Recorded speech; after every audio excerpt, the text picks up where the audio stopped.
Welcome back to our three-part workout series. In today's video, we're going to be going through a pull workout. This is our third video in the push-pull legs workout series. So if you haven't watched our push workout, make sure you go and watch that to get the full experience. In this video, we'll be going over pull A and pull B.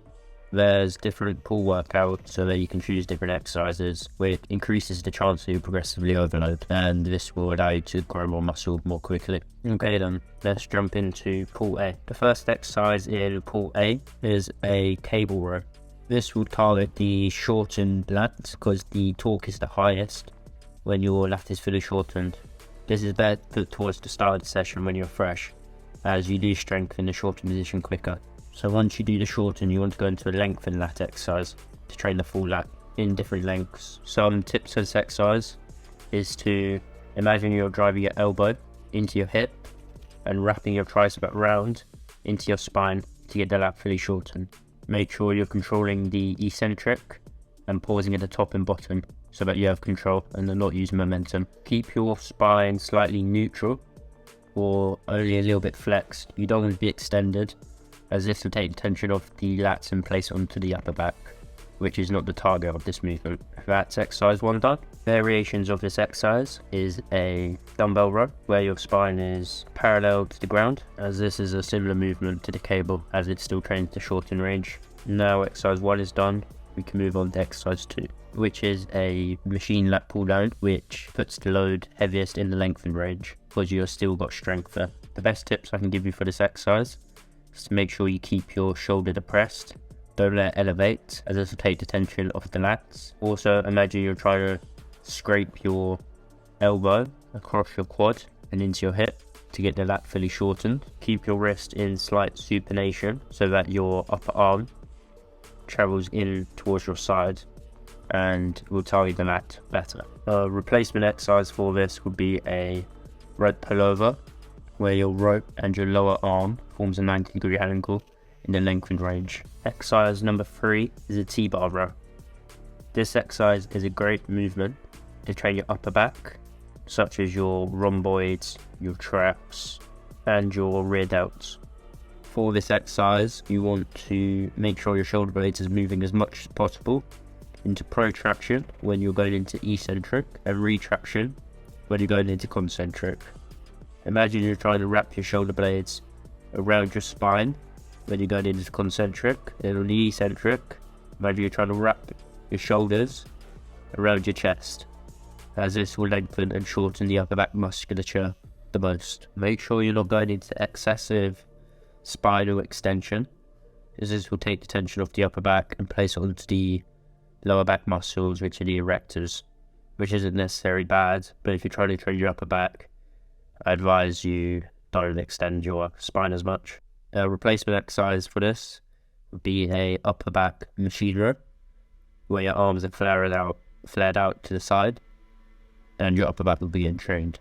Exercise number 4 in this push A workout is a preacher curl. For this preacher curl, you want to use the vertical part of the padding, as this provides a better resistance profile for the biceps, which allows a more complete range of motion, where your bicep is being challenged appropriately for the whole range of motion. As well as this, it is more safe on the bicep, as when your elbow is fully extended, there is little to no torque on the bicep.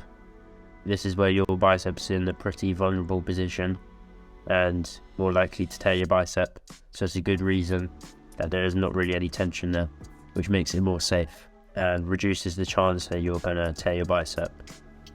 Try and get the majority of your upper arm against the pad, as this will provide the best stability to go through the range of motion. When you're going into concentric, drive your arm into the pad, pressing against it hard. When you're going into the eccentric, imagine you're trying to push your elbow out, as this will lengthen out the bicep the most and provide the best stimulus. A replacement exercise for this is just a normal bicep curl. It's roughly the same movement, but just less stable, which can mean other muscles like your front delts are taken over, but shouldn't worry too much. It's still a great movement. The final exercise in this pull A workout is a reverse pec deck fly. This exercise will train your rear delts if you set it up correctly, which I'll tell you how to do now. For the reverse pec deck fly, you want to make sure you're leaning forward slightly to get the rear delt fibers in line the best, to allow them the best line of pull to move the weight. You want to limit your shoulder blades moving, as this just means the upper back's working. So either keep your shoulder blades protracted or retracted throughout the whole range of motion, as this will mean the rear delts are helping to move the weight the most. A replacement exercise for this is a dumbbell rear delt fly. Alright, so that's pull A done. Now time to go to pull B. Exercise number 1 in pull B is a cable lat pull down. This exercise will once again challenge the shortened range of the lat. However, we're doing it from a vertical position instead of in pull A, where we started with a horizontal position. This targets different fiber sections of the lat when you're most fresh in the session. For this exercise, you want to drive your upper arm into your side to shorten the lat and keep your shoulder internally rotated to keep the line of pull on the lat. Keep your wrist in slight supination and keep your rib cage tall and proud, while keeping your pelvis tucked underneath so the lat has the best foundation to work from. A substitute for this would be a narrowed double handle lat pull down, where you're keeping your arms into your side. The second exercise in this workout is a machine horizontal lat row. This exercise will target the lats in the lengthened range. The best tips to this exercise is to imagine you're scraping your elbow across your quad and into your hip to get your lat fully shortened. Keep your shoulder depressed. However, when you're going into the eccentric, you can allow it to go into some protraction. This is just letting your shoulder go forward a little bit, as this will lengthen out the lat the most. Be careful when you do this though that your shoulder doesn't start to rise and elevate, as this will take the tension off the lat. Just make sure it's only going into protraction, no elevation. The third exercise will target your upper back, and this exercise is an upper back pull down. In pull A, we done a horizontal upper back exercise. Now we're doing a vertical upper back exercise to target the whole upper back from different angles. For this exercise, you want to use the same cues as in the T-bar row, which is just imagine you're trying to wrap your shoulder blades backwards and forwards to get the most range of motion out your upper back musculature. When you're going into concentric, you can allow your spine to go in slight extension.